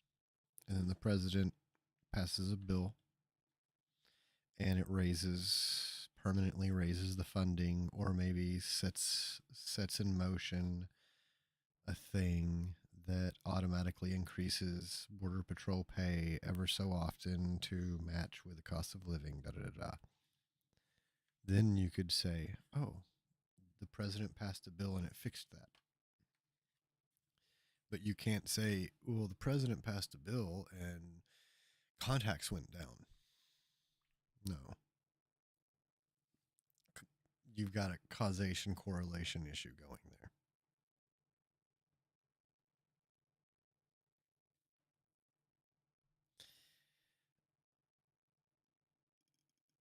Border crossings go up and down all the time. And there's a lot of factors that play into that. One of them being population is finite. Another is weather. Border crossings have gone down during a time when it's 400 fucking degrees in the areas where they normally cross. You will notice that border crossings tend to go up during the months when weather is optimal for traveling long distances with light loads. You're not going to have a lot of crossings when it's fucking snowing on the fucking border. You're not going to have a lot of crossings when it's 400 fucking degrees on the border. James Langford.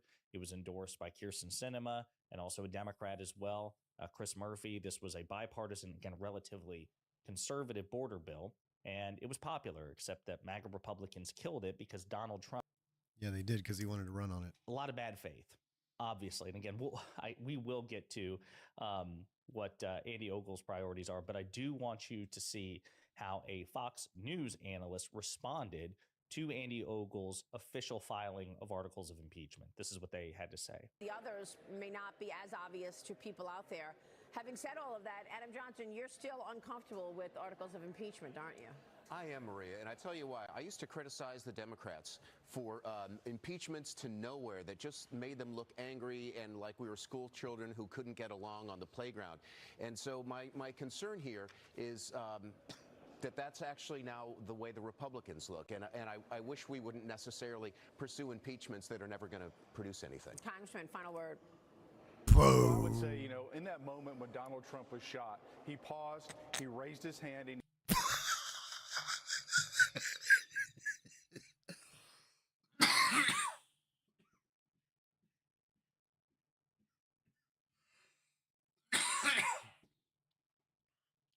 And I would say peanut butter mattress on a stick of twirly toes.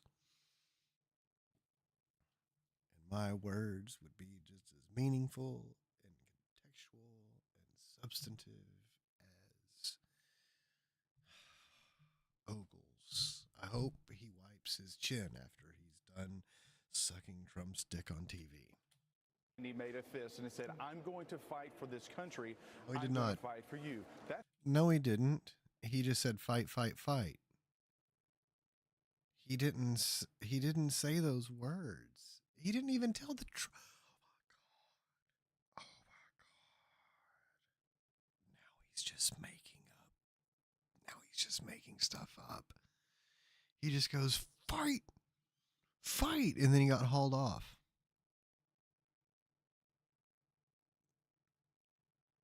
Fight, fight. He didn't say.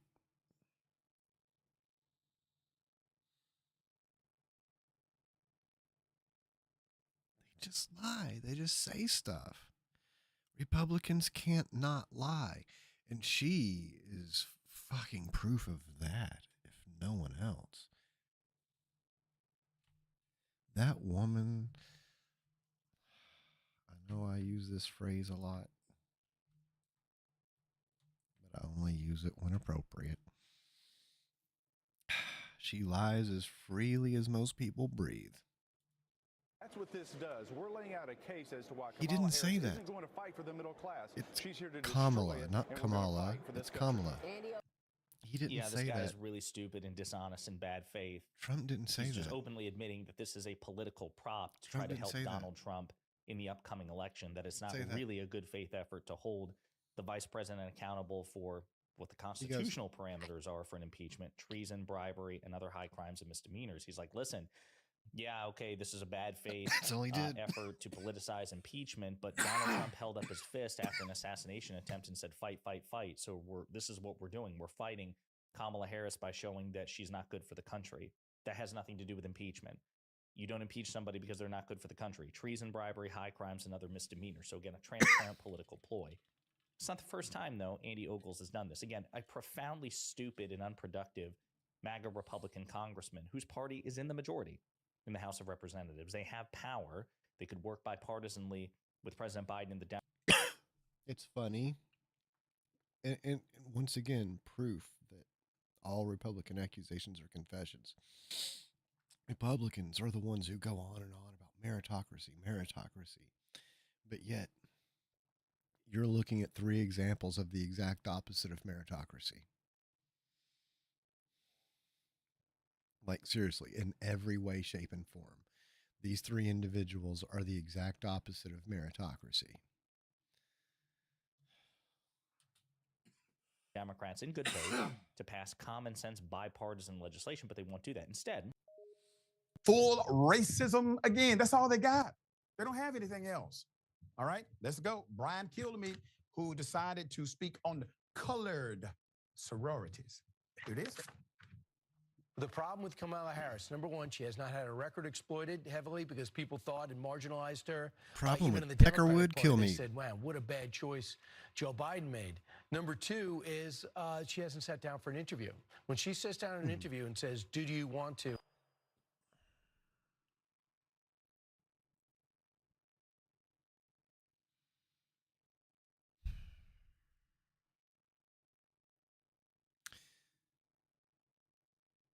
Remember earlier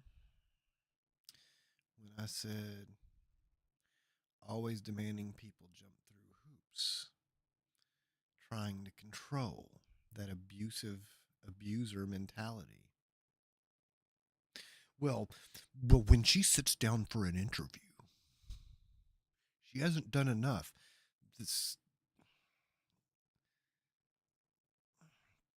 All the tweeting, the speeches and everything. Well, when she sits down and lets us interview her, not until then. And all it is just control. It's about control. It's performative bullshit. It's about control. Kilmeade is a fucking peckerwood. He's a sniveling little peckerwood. To fund ICE? Where do you stand on Medicare for all? Why didn't you show up? The most recent decision, already you got a question. She will not show up for the Prime Minister's joint session of Congress. Once again, I addressed that. Mike Johnson scheduled Netanyahu speaking after Kamala was already scheduled to speak for the sorority. So, once again, performative control. And they cry.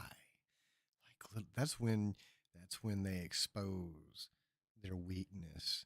That's when they expose themselves for wearing shoes 2 sizes bigger than they're supposed to be wearing and stuffing gym socks in their crotches, and why they drive the big oversized truck.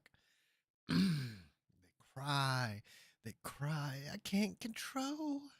They won't let me control them. And they fall fucking apart. Congress today. She'd rather address in the summer a sorority, a college sorority, like she can't get out of that.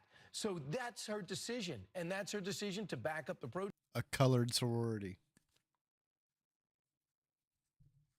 Not only does he use a bygone racist term, an outdated racist term, but it's not even accurate to describe the sorority. But on top of that, pay attention to the fact that he used that as a qualifier as to what makes it bad. Like, that's the most important thing of note here, is that his reasoning, the thing that he just stated that makes this sorority bad is that. He threw that in as a qualifier as to why this particular sorority was unworthy of this.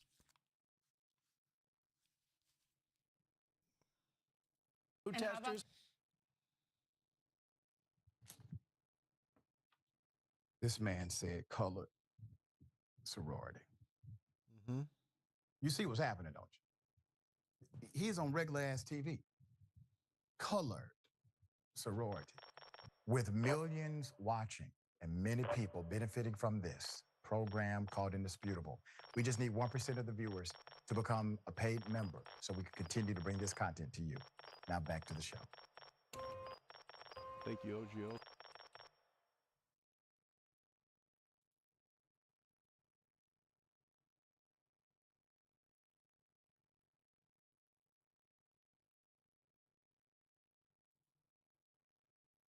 For believing in these kids, and they work so darn hard. They're able.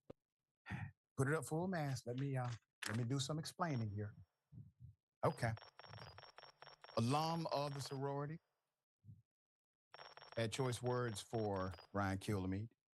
FYI, Zeta Phi Beta Sorority Incorporated is not some colored sorority. It's a 104-year-old organization of college-educated women with a long history of scholarship and service. You sound foolish and racist trying to mock VP Harris because she chose to honor her commitment to speak. Well, Harris chose to speak with them instead of Netanyahu, okay? A guy who's committing genocide. Vice President Kamala Harris, notably absent from Israeli Prime Minister Benjamin Netanyahu's address to a joint session of Congress on Wednesday. But the move could have the potential to show some daylight between her and President Biden, something I actually talked about with a guest yesterday on the program, Reese Colbert. When it comes to the Israeli leader, the move could further solidify support from young, minority, and more progressive voters who, poll shows, they have more sympathetic views as it relates to the cause. For starters, you have one representative, Jay Powell, a Democrat Washington, chair of the Congressional Progressives Caucus, said recently that Harris, quote, has a deep empathy. Chair of sympathetic, a guest could Vice President instead of Netanyahu.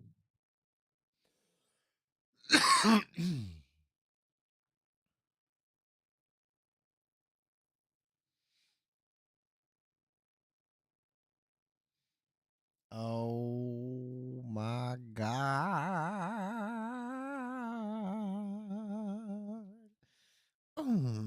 I just noticed. I just noticed. Look at that. Zeta. And that's the thing. White boy scheduled Netanyahu to speak after this was arranged. She just wasn't going to jump through y'all's hoops. And now you're crying. You're crying like weak little betas, exposing your weakness and your spinelessness and your sensitivity and your fragility. Because right wingers tend to be fragile and dumb.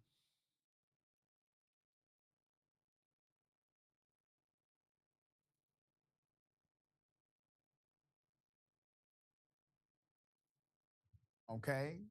A guy who's committing genocide. American women in politics, but I don't think Kamala Harris is one of them. She would be the queen of DEI if she were elected. She is DEI. And of course, her whole Oh my history God. is DEI, diversity, exclusion. Oh my God. And Don't get it wrong. When these big-eared weirdos and these talking potatoes talk this nonsense,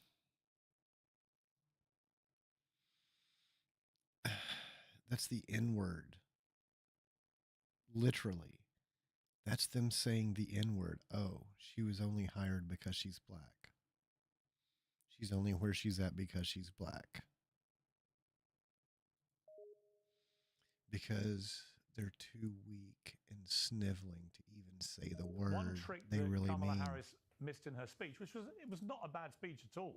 But one thing They're she too didn't weak do, and she didn't cowardly allude to the say that assassination word out attempt loud, on and that's the Trump. word they mean. And it's only been 9 days since someone tried to murder Donald Trump and actually shot him in the ear, killing him what? by a quarter of an inch. Would it not have So? been a smart move in between calling him, a sexual predator and a con man and a fake and blah, blah, blah, blah, blah, very ad hominem stuff?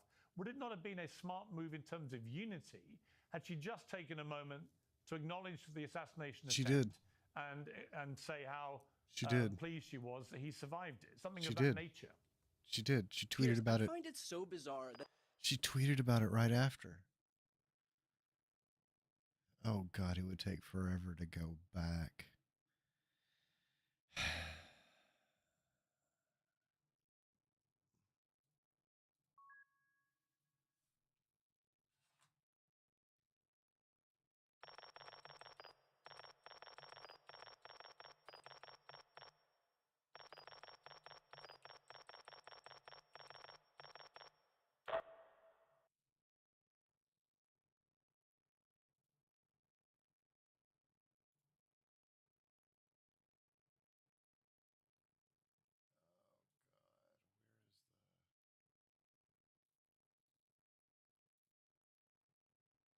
There it is. July 14th. I have been briefed on the shooting at former President Trump's event in Pennsylvania. Doug and I are relieved that he is not seriously injured. We are praying for him, his family, and blah, blah, blah. We are grateful. Blah, blah. Violence has no place. We must contend. July 14th, 5:56 a.m. July 14th, 5:56 a.m. Never trust anything Piers Morgan says. Piers Morgan cannot stop himself from lying. You know what?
Oh my God.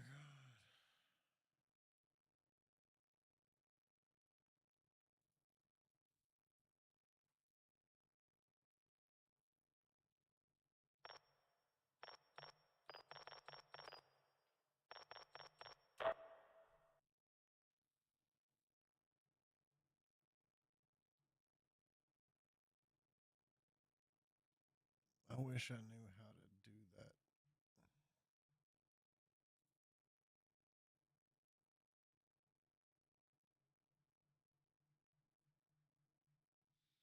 Oh, it won't take long. Here we go.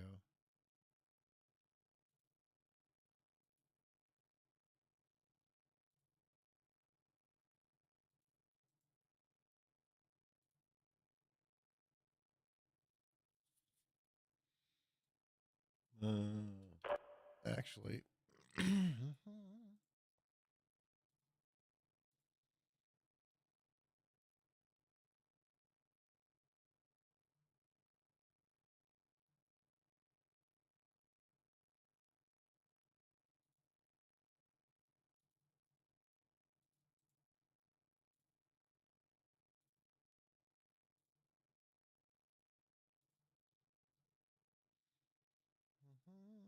that the onus is always on the Democrats, is always on the adults in the room to create unity. Where was everybody for the last 6 years calling for unity when Donald Trump was president? And, as far as the violence is concerned, I feel like any effort to try to pin, again, the onus on Democrats in terms of... She shot him in the ear. One thing she didn't do, she missed in her speech, which was not a bad speech at all. But one thing she didn't do, she didn't allude to the assassination attempt on Trump. And it's only been 9 days days since someone tried to murder Donald Trump and actually shot him in the ear, killing him by a quarter of an inch. Would it not have been a smart move in between calling him, you know, a sexual predator and a con man and a fake and blah, blah, blah, blah, blah, very ad hominem stuff? Would it not have been a smart move in terms of unity had she just taken a moment to acknowledge the assassination attempt and say how pleased she was that he survived it? Something of that nature. Piers, I find it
it's so bizarre that the onus is always on the Democrats, it's always on the adults in the room to create unity. Where was everybody for the last 6 years calling for unity when Donald Trump was president? And, you know, as far as the violence is concerned, I feel like any effort to try to pin, again, the onus on Democrats in terms of lowering the temperature in this country is just a testament to the fact that the Republicans are graded on the curve. Remember, it was not the Democrats. While we're talking about political violence, it wasn't the Democrats who laughed at Paul Pelosi being bludgeoned with a hammer. That was Donald Trump. It wasn't Democrats who called for military tribunals for Liz Cheney. That was Donald Trump. It wasn't Democrats who laughed at a kidnapping plot against Gretchen Whitmer. That was Donald Trump. It wasn't Democrats who called for General Mark Milley to be executed. That was Donald Trump. It wasn't Democrats who posted a baseball bat photo with Alvin Bragg and threatened death and destruction if he was charged. So in all of these examples, Piers, it is not the Democrats who've done this. It's not the Democrats who've validated the use of political violence as a tool in this country, and it shouldn't be on the Democrats all of a sudden to be the adults in the room. All right, Brian, to a point, Lord Copper, as we would say in the UK, right? It is the Democrats who for 8 years have screamed that he's Adolf Hitler. That's fairly violent rhetoric. You're comparing him directly to an absolute genocidal maniac who murdered 12 million people, including 6 million Jews in a Holocaust. So when you do that, that is violent rhetoric. Piers, if Donald Trump acts like a fascist, it is not the Democrats' fault for calling him a fascist. You're saying he is, that is Hitler? He is Hitler? No, absolutely not. But I'm saying he does act like a fascist. He does want to consolidate power in the executive branch. He does want to send the military into American cities. He does want to consolidate. Is Hitler? No, absolutely not. But I'm saying he does act like a fascist. He does want to consolidate power in the executive branch. He does want to send the military into American cities. He does want to. So you have no problem comparing him to Adolf Hitler? I am calling him a fascist. You know what? So when Republican politicians are calling trans people and drag queens pedos and groomers, well, that's pretty violent rhetoric, don't you think? They're trying to get them attacked. She engages in that. She calls Democrats pedos and groomers. She openly calls them the enemy of the people. So what is that? I mean, but look, bigot Barbie is over here smiling.